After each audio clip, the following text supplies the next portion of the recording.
Have you ever caught yourself saying, ang pangit ko, which means I look ugly, or hindi ka sapat, which means you are not enough, and then laughed it off, pretending it didn't hurt? And what if that voice in your head isn't really yours? What if it's the echo of generations, parents, teachers, our lolas, our lolos, even our titas and titos, right? Who survived by being perfect or polite and quiet. And today we are going to unpack how this inherited voice become our inner critics and how to start reparenting the Filipino inner child so we can finally talk to ourselves with kindness. And very special today, we are recording this live with our beautiful Hilom Collective members. This is our beautiful healing community here in the Brown Psych. So I just wanted to say hi to everyone who is joining us. And if you are watching this on YouTube, you are going to get a front row seat to how we process, reflect, and heal together. Because healing in Kapwa or shared humanity hits different when we are doing it in community. So stay until the end because I'll share a story that I've never shared in this much detail before and how my own critic, rooted in colonial mentality and ADHD shame, became my greatest teacher in compassion.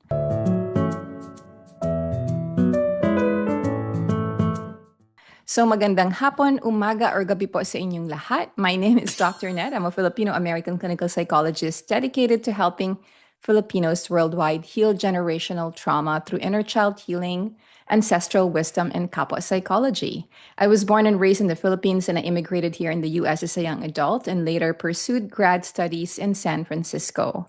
And as a first gen immigrant, I bring both personal and professional insight into the healing journey. Having grown up with anxiety and trauma, I deeply understand what it means to face mental health challenges without support or resources. And all of these lived experiences inspired me to create this community, the Brown Psych, a space that makes healing accessible while honoring our culture, our heritage, and the community.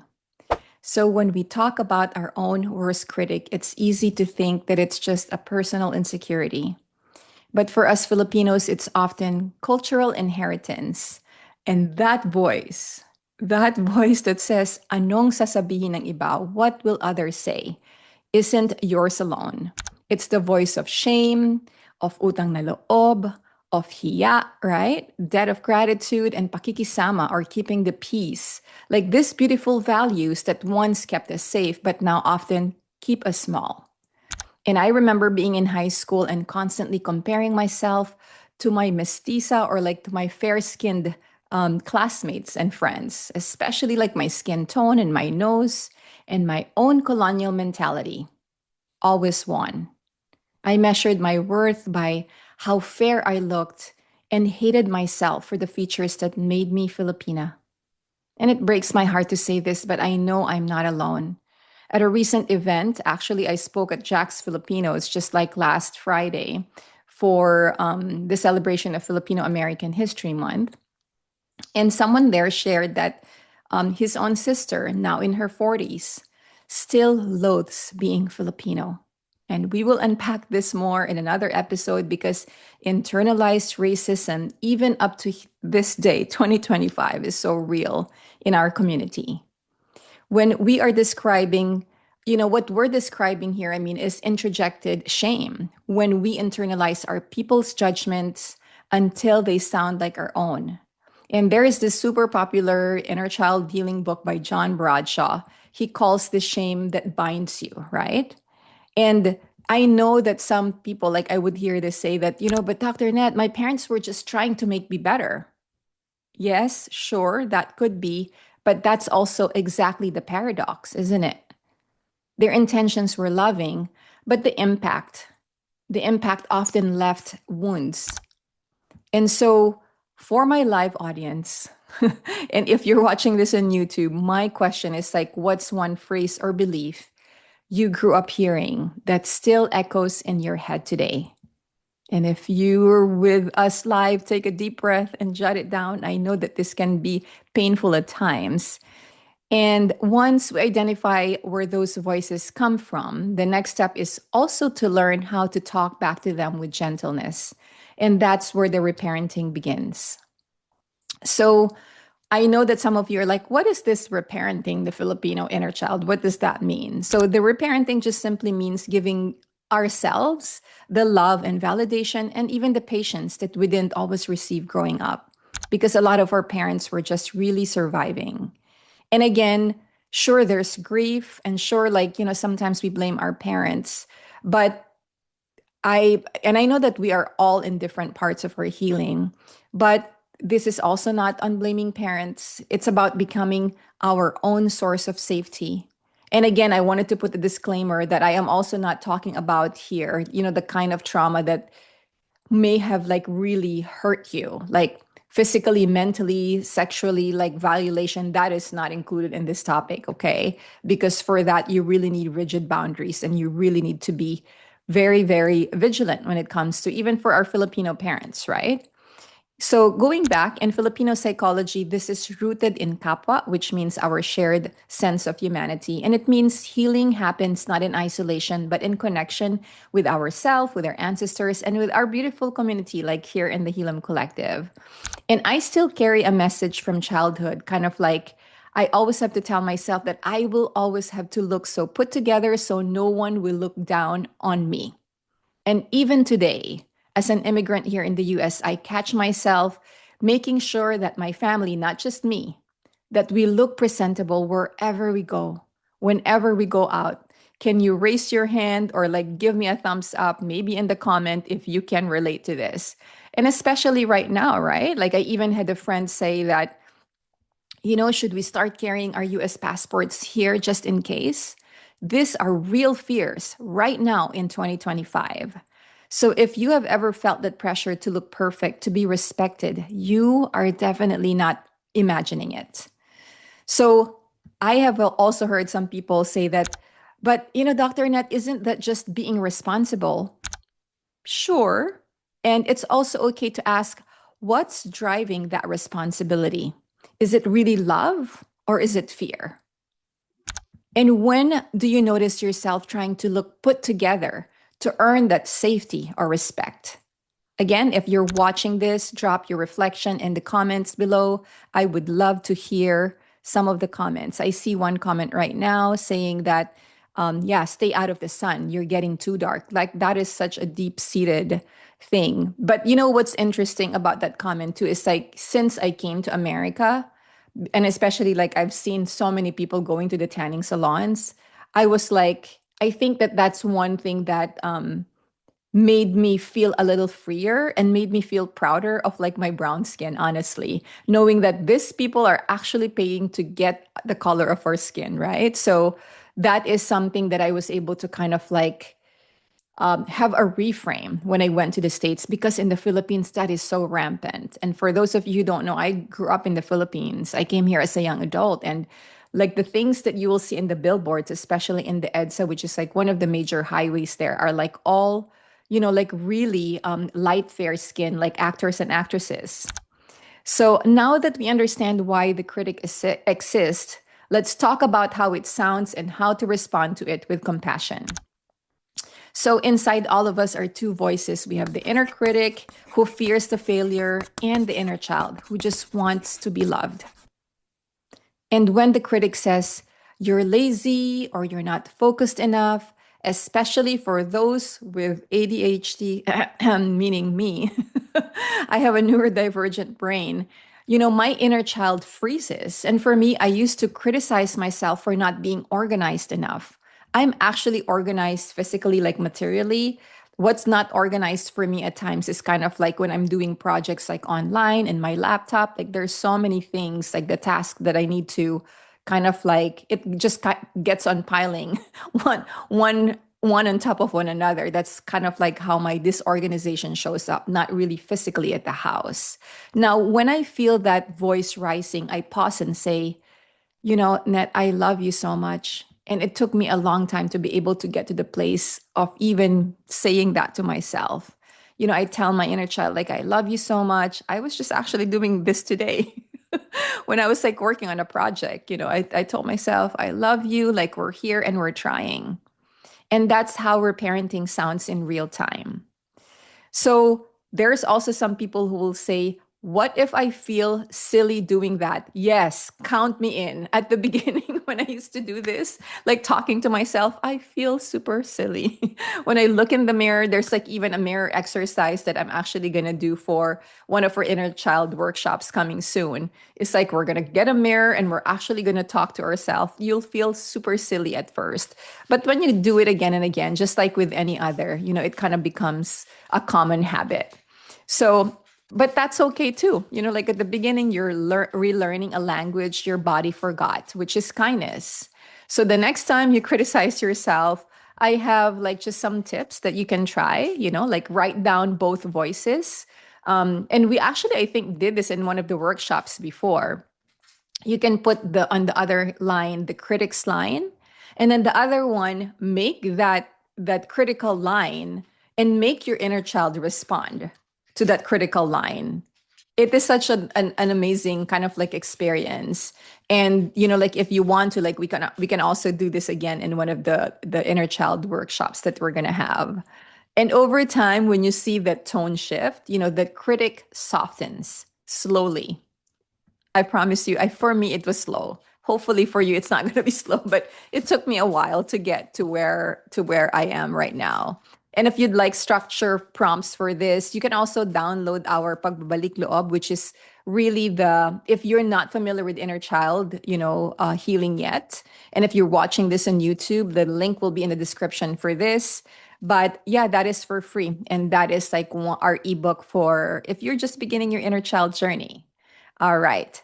So there's this question, right, that I'd like to ask our live audience, our beautiful Hilom Collective members. The Hilom Collective members are here. And my question for you, and if you're watching this on YouTube, if you'd like to respond, I would love to read your comments and also respond to you.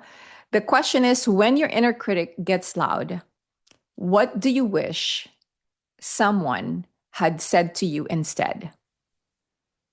So I would love to read your comments over here. Again, the question is like, when your inner critic gets loud, what do you wish someone had said to you instead?